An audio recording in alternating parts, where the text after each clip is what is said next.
tired of starting and a brilliant, thrilling experience. This isn't a new weapon. It's a new world. We think there's a chance that when we push that button, we destroy the world. I don't know if we can be trusted with such a weapon. I know the Nazis can. Why? Oppenheimer in cinemas now. Talk radio. Smooth, strong, and very low. Tell your ears to chew on this. The loop of common sense. Talk radio.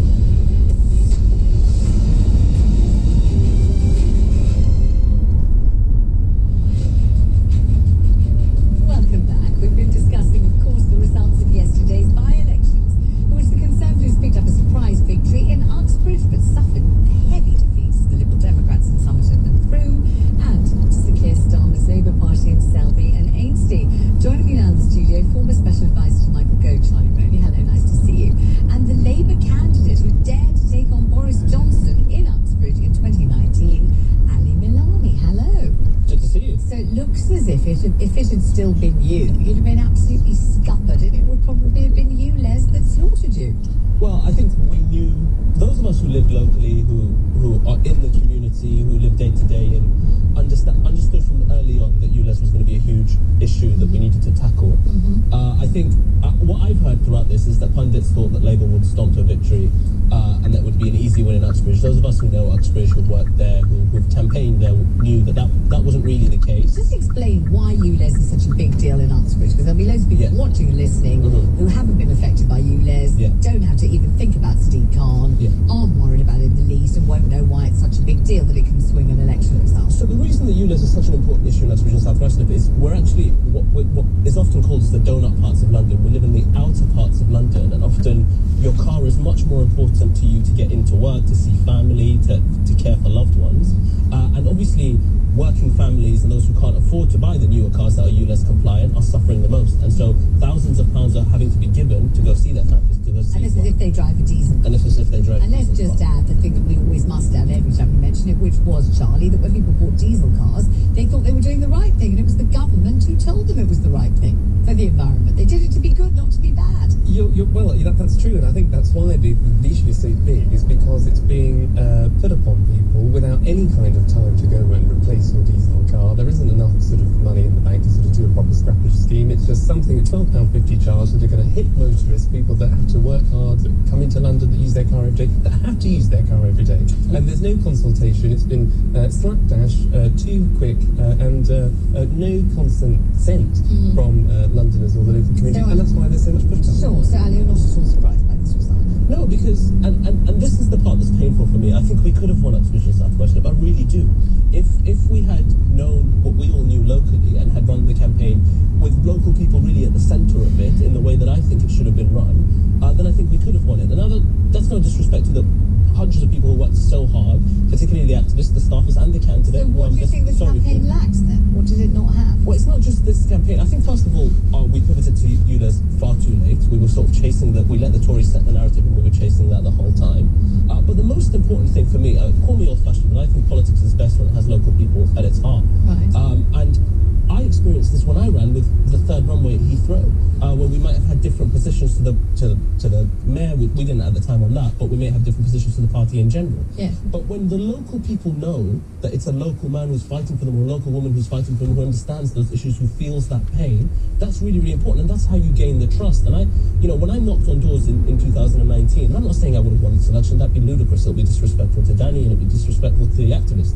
But people knew that when I was talking about the air, when I was talking about Heathrow, when I was talking about HS2 or ULEZ, it wasn't in the abstract. I felt the pain alongside them. The money was hitting me too. The difficulties that they were facing, I was facing too.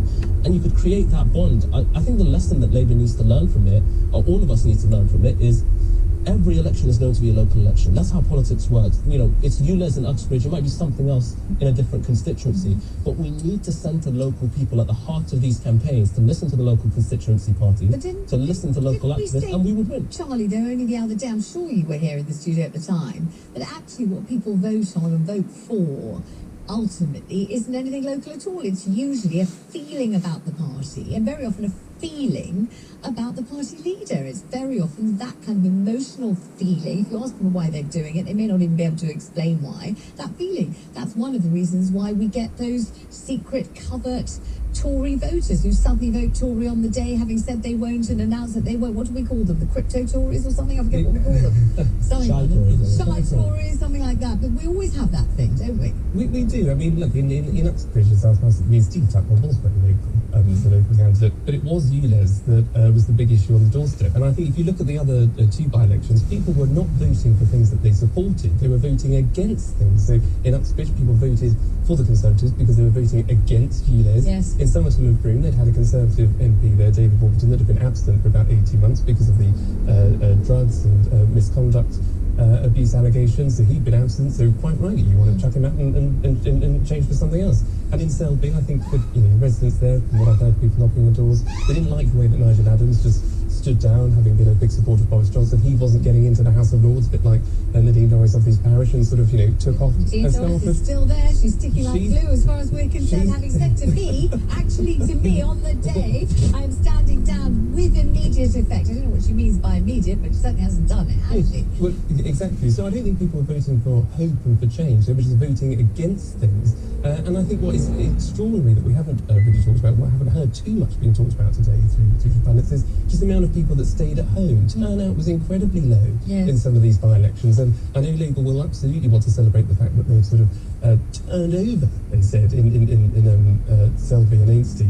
But, the winning candidate, Keir, got, I think, 16,000 votes. Well, Nigel Adams won it with 33,000 votes. So there is a huge number of people that were just staying at home at these elections. And I think that means that it's all to play for, because if you don't vote against the Tories now, when all the troubles that they've gone through, then I think the closer you get to a general election, when inflation comes down, when you start to see the economy picking up, when things might start to get better, there's a real choice between Sir Keir Starmer and Rishi Sunak, and I think the Conservatives could surprise us all. Gentlemen, I thank you both. Thank you very much for coming in. Coming up after the break, it has been revealed that Prince Andrew met with paedophile Jeffrey Epstein while he was under house arrest. That's not what he told Emily Maitlis in that interview. I'm Vanessa Belts, and you're with Talk on TV, radio, and online. British Gas. Talk radio. Exit, no substitutes. In a quarter of a mile, take the M4 slip road to central London, Hammersmith. Exit the roundabout onto Great West Road. In a quarter of a mile, turn left. Prince Andrew's facing fresh questions over his friendship with paedophile Jeffrey Epstein. This is after emails emerged saying the Duke met the financier while he was under house arrest. In his infamous Newsnight interview in 2019, Prince Andrew insisted he had cut all contact with Epstein. In 2008, he was convicted of soliciting and procuring a minor for prostitution. He was jailed. This was your friend. How did you feel about it? Well, I ceased contact with him after I was aware that he was under investigation. And that was later on in 2006. And I wasn't in touch with him again until 2010. So it was one of those things that if somebody's going through that sort of thing. Well, I'm terribly sorry, I can't be. So no contact. No contact. So no contact. Joining me now is author and royal commentator Robert Jobson. Hi, Robert. Thanks for joining me this afternoon. Hi, Vanessa. Wow. I mean, Emily Maitlis asked him very clearly, didn't she? There was no question about what she was asking, or indeed any lack of clarity in his answer. So tell me what's happened that has exposed the information that has shown that he wasn't telling the truth. Well, he later went on in that interview to say that he saw Epstein in 2010 to break off the relationship, December, I think it was. These emails suggest, the recollections clearly do vary. I think there's an expression that's been used for royals before, but these emails seem to suggest that he went to see Epstein when he was under house arrest in June 2010. So, he was saying that he went there to break off that, to end that friendship and to do it face to face. But clearly he had a meeting with him when he was under house arrest, sat next to a dinner by the sound of it, if these emails are to be believed, which have come out of a court case in New York relating to JP Morgan, and it's just sort of come out of the sort of on left field. But it does suggest that he wasn't telling the complete truth.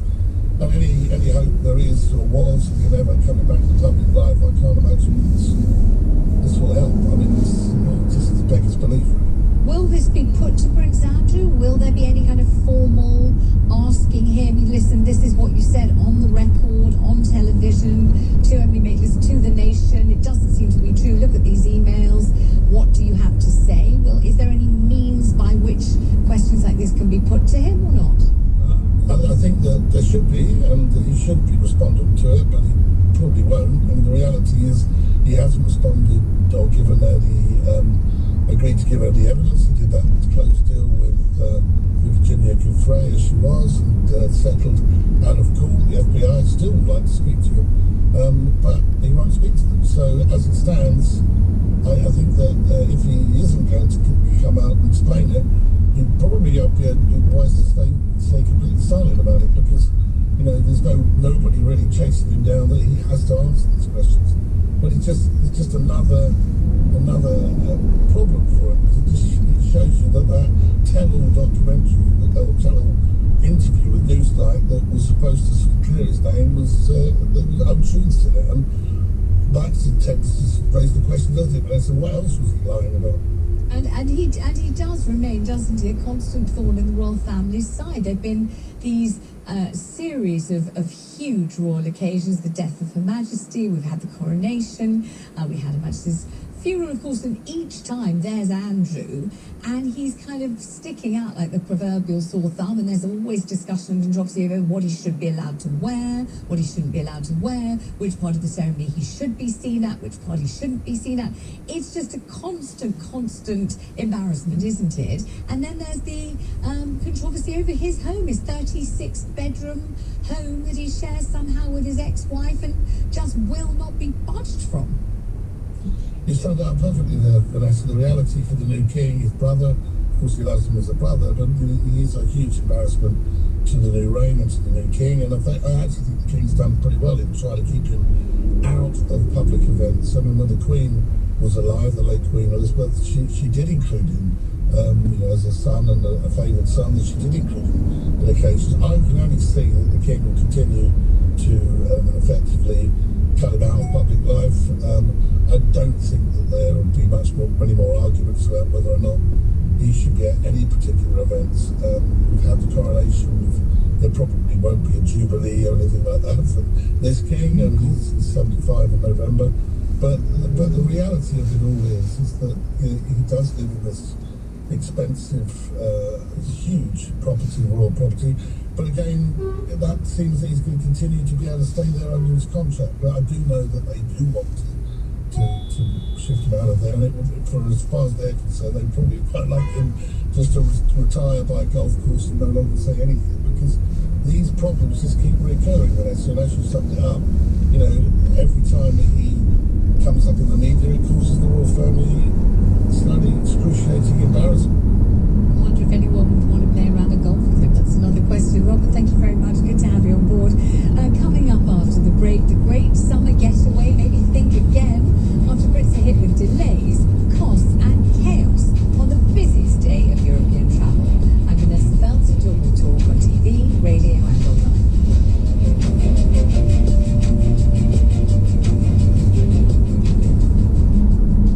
At Lidl, we're big on a British summer. And what could be more British than an ice cold treat to beat the heat?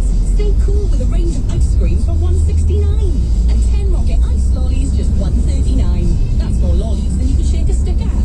Now that's big on quality, and always Lidl on price. Subject to availability, selected stores excludes NI.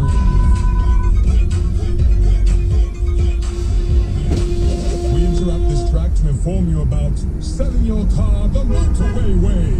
What's the motorway way? It's the sell your car from home way, whilst dealers compete to give you their best price way. Your car is even collected for free way. No way. Yes way. Now, where were we? Motorway, the way to sell your car. With T's and C's, visit motorway.co.uk. Watch your mate. It's eyes and ears down under as the Lionesses roar across Australia and New Zealand. With TalkSport's unrivaled pre-match build-up, pre- and post-match analysis, you really wouldn't want to be listening